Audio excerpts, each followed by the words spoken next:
మనము సాధకులకు చెప్పవలసినటువంటి అంశాలు సూటిగా చెప్పడానికి మనం ప్రయత్నం చేద్దాం.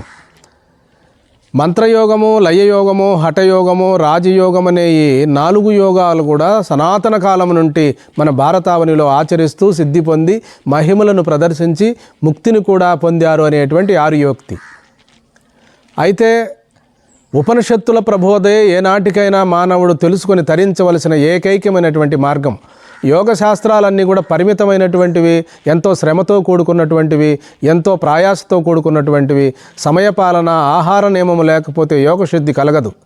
కాబట్టి జ్ఞాన మార్గంలో కేవలం అధికారం ఉంటే చాలు, అధికారికి అంటే సాధన సంపత్తి ఉంటే చాలు ఆత్మజ్ఞానం పొందవచ్చు.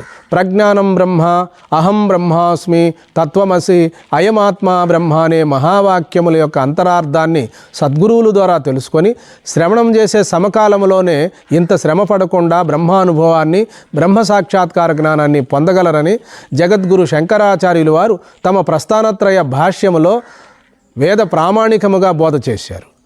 ఉపము తెలియక ఘోర తపములాచరించినను ముక్తి లేదు. కాబట్టి మనం తెలుసుకొని సూక్ష్మాన్ని ఇప్పుడే ఇక్కడే మరిచిపోయిన సర్వవ్యాపకమైన పరబ్రహ్మ తత్వాన్ని, తన స్వరూపాన్ని, స్వస్వరూపాన్ని పొందే విధానము ఉపనిషత్తుల్లో మాత్రమే ప్రసిద్ధమై శాస్త్ర ప్రామాణికమై ఉంటుంది. కాబట్టి ఇంక మనకు మన బుద్ధిలో ఏ కర్మలు ఎలా ఉన్నవో బుద్ధి కర్మానుసారిణి. అందుకని యోగం వైపు వెళ్ళాలన్నా, జ్ఞానం వైపు వెళ్ళాలన్నా నేను నిర్ణయించను, మీరే నిర్ణయించుకొని మీకు ఏది నిర్ణయమో, ఏది కావాలనో అందులో మీరు వెళ్ళి తరించగలరనే నేను తమకు మనవి చేసుకుంటున్నాను. హరి ఓం.